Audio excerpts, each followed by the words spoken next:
Ayan mga kaibigan, gagawa po ako ngayon ng kimbap, folded kimbap sandwich. Kaya ito po ang kakailanganin ko. Siyempre itong wrapper niya, sushi wrapper.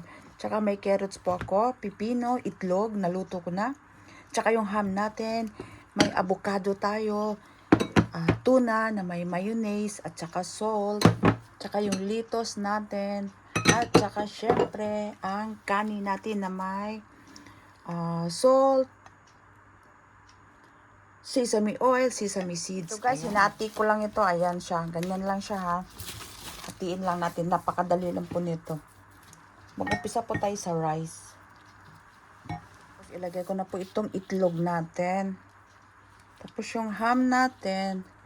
Tsaka itong lettuce natin. Ganyan lang siya.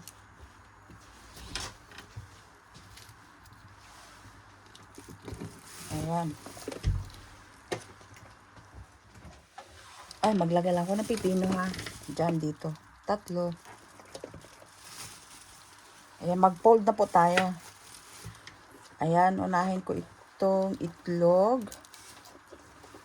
Tapos, ganyan lang siya. Ganyan.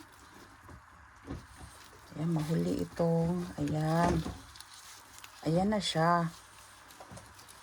Naman yung ginawa ko, yung may atun. Tuna, para tuna siya. Ganyan, tuna.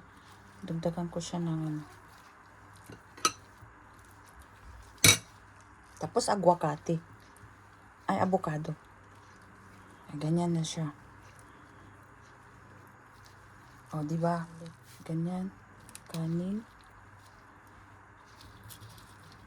Ay, no, mali. Itong unahin ko. Yan siya. Ganyan. Tsaka yung kanin. O, di ba napakadali? Ayan lang siya.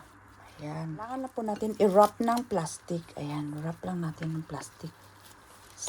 Ayan siya.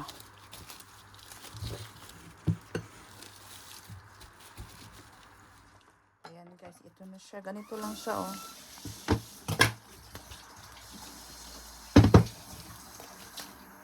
Kailangan ibalot talaga ito. Ganyan lang. Saka natin hiwain. Maghati na tayo ha. Ganito lang. Ganito lang natin. Ito yung may atun. O, ganyan lang siya o. Bes? Ayan yung atun natin. Kimbap na may atun, avocado, itlog, at saka lettuce. Ayan siya. Tapos yung isa naman, ito yung may sandwich na spam. Ayan, spam. Tingnan natin. Papakita ko sa inyo. Napakasarap po nito at napakadaling gawin. O, tingnan nyo. Itlog, spam, tsaka kanin, syempre avocado, tsaka lettuce natin. Kaya tingnan nyo. Kaya pwede tayong maglagay dito ng mayonnaise. Ayan siya guys. Ang kimbap folded sandwich ko. Kaya ayan. Kaya maraming salamat po mga kaibigan sa panunod nyo po sa recipe ko ngayon na napakadaling gawin, ang kimbap folded sandwich. Kaya ayan, pwedeng dalhin po ito sa trabaho natin. Kaya ayan, maraming salamat po. God bless po sa ating lahat at enjoy cooking lang po mga kaibigan.